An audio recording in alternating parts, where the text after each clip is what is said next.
নমস্কার বন্ধুরা, সুপ্রিয়া রান্নাঘরে আবারও একটা নতুন পর্বে তোমাদের সকলকে স্বাগত। আজকে পাকা আম ও সুজি দিয়ে একটা দুর্দান্ত স্বাদের নাস্তার রেসিপি আমি তোমাদের সাথে শেয়ার করব। বন্ধুরা, এইভাবে একবার আম ও সুজি দিয়ে বাড়িতে নাস্তা বানিয়ে দেখবে, বাচ্চা থেকে বড় সকলেই ভীষণ পছন্দ করবে এই রেসিপিটা। তাহলে চলো বন্ধুরা, দেখে নেওয়া যাক আজকের এই নাস্তার রেসিপিটা কিভাবে বানানো হয়। আম ও সুজি দিয়ে নাস্তাটা বানানোর জন্য সবার প্রথমে মিক্সিং জারের মধ্যে নিয়ে নিচ্ছি 1 বাটি পরিমাণ সুজি। এখানে গ্রাম অনুযায়ী 200 গ্রাম সুজি আছে। এবার মিক্সিং জারের ঢাকনাটা বন্ধ করে সুজিটা প্রথমে গুঁড়ো করে নেব। সুজিটা গুঁড়ো করে নেওয়া হয়ে গেছে। এবার মিক্সিং জার থেকে সুজিটা ঢেলে নিচ্ছি। গুঁড়ো করে নেওয়া সুজি একটা পাত্রের মধ্যে ঢেলে একটা সাইডে সরিয়ে রাখলাম। এদিকে নিয়ে নিয়েছি 2টো মিডিয়াম সাইজের আম। এবার এই আম দুটোকে কেটে নেব। তার জন্য একটা ছুরি নিয়ে নিয়েছি আর এই ছুরির সাহায্যে আম দুটোকে কেটে নিচ্ছি।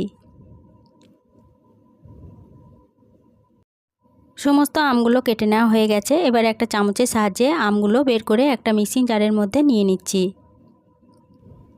আমি চামচের সাহায্যে এইভাবে বের করে নিচ্ছি, তবে তোমরা চাইলে পরে হাতার সাহায্যে কিংবা ছুরির সাহায্যে বের করে নিয়ে নিতে পারো। সমস্ত আমগুলো মিক্সিং জারের মধ্যে নিয়ে নিলাম। এবার এর মধ্যে দিয়ে দেব 4 টেবিল চামচ চিনি। তবে মিষ্টিটা তোমরা যেরকম খেতে চাও সেরকম অনুযায়ী কম বেশি করে নিতে পারো। এবার মিক্সিং জারের ঢাকনাটা বন্ধ করে এটার একটা পেস্ট বানিয়ে নিলাম। এদিকে সুজিটা নিয়ে নিলাম। এবার এই সুজির মধ্যে যে পেস্টটা বানিয়ে রেখেছিলাম আমের, সেই পেস্টটা দিয়ে দিলাম। সমস্ত আমের পেস্টটা দিয়ে দিলাম। এবার এর মধ্যে দিয়ে দিচ্ছি 2 টেবিল চামচ গুঁড়ো দুধ। এবার দিয়ে দেব খুব সামান্য পরিমাণ লবণ। এবার সমস্ত উপকরণ খুব ভালোভাবে মিশিয়ে নেব। এখন আমি মেশানোর সময় কোনো রকম জল বা দুধ ব্যবহার করব না, শুধুমাত্র এই উপকরণগুলো ভালোভাবে মিশিয়ে নিচ্ছি।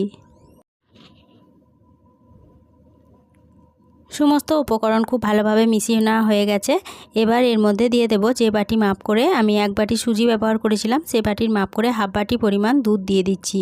এখানে আমি নর্মাল তাপমাত্রার দুধ নিয়েছি, খুব গরমও না ঠান্ডাও না। এবার এই সমস্ত উপকরণের সাথে দুধটা খুব ভালোভাবে গুলে নেব।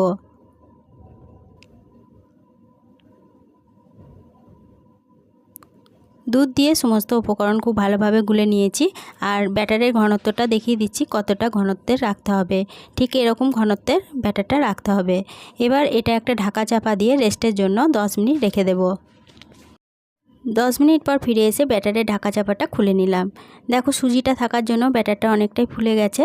এবার ব্যাটারটা আবারও ঘনত্বটা দেখিয়ে দিচ্ছি, ঘনত্বটা অনেকটা পুরু হয়ে গেছে। এবার এর মধ্যে দিয়ে দেব 1 চা চামচ বেকিং পাউডার আর দিয়ে দিচ্ছি খুব সামান্য পরিমাণ বেকিং সোডা। এখানে 2 চুটকি মতো বেকিং সোডা আমি ব্যবহার করেছি। তবে তোমরা বেকিং সোডা ও বেকিং পাউডারের বদলে ইনো ব্যবহার করতে পারো। এবার বেকিং সোডা ও বেকিং পাউডারটা সমস্ত উপকরণের সাথে খুব ভালোভাবে গুলে নিয়েছি। এবার এটা একটা সাইডে সরিয়ে রাখছি। এদিকে নিয়েছি 3টে স্টিলের গ্লাস। এখানে আমি স্টিলের গ্লাস ব্যবহার করেছি, তবে তার বদলে তোমরা স্টিলের বাটিও ব্যবহার করতে পারো। এবারে এই স্টিলের গ্লাসের ভিতরে একটু ভালোভাবে সাদা তেল ব্রাশ করে নিচ্ছি।